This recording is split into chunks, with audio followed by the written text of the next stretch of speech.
La mise en œuvre du programme présidentiel se dessine maintenant avec plus de précision sur le plan économique. Ce sera d'abord la réforme du financement de la protection sociale et le basculement des cotisations maladie et chômage payées par les salariés sur la CSG.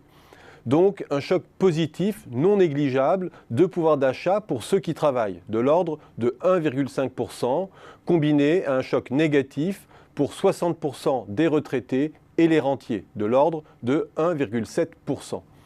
Le jeu est normalement à somme nulle et ne devrait pas avoir d'effet de relance, mais il permettra de prolonger la modération salariale du côté des entreprises sans impact sur la demande. Ce sera ensuite le début de la mise en œuvre par palier de la baisse de l'IS.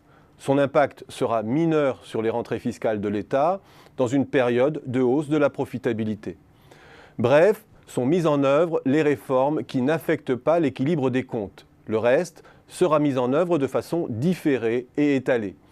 Que ce soit la mise en œuvre de la réforme de la fiscalité du capital, la flat tax à 30%, la transformation de l'ISF en impôt sur la fortune immobilière, la baisse des charges sur les heures sup, la transformation du CICE en baisse de charges pérennes ou enfin la suppression de la taxe d'habitation pour 80% des Français.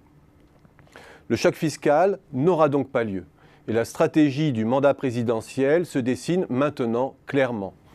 Le cap est d'abord mis sur le respect des engagements bruxellois. C'est le pari présidentiel, la croissance ne se gagnera que par les avancées de l'intégration européenne. Et la France ne pourra faire entendre sa voix qu'en se conformant aux règles. La croissance sera européenne ou ne sera pas. Contrairement à ce qui est dit, l'obtention de l'objectif ne se résume pas à la rigueur d'abord et la relance fiscale ensuite. Non, car les 2 années qui s'annoncent seront plutôt des années de neutralité budgétaire. 1. La hausse de la CSG est compensée par la baisse des cotisations salariales. 2. Le signal fort de la convergence de l'IS sur la moyenne européenne est à l'œuvre. Et 3. Surtout, le gouvernement va serrer les boulons sur certaines dépenses, mais partant d'un budget 2017 plutôt expansif.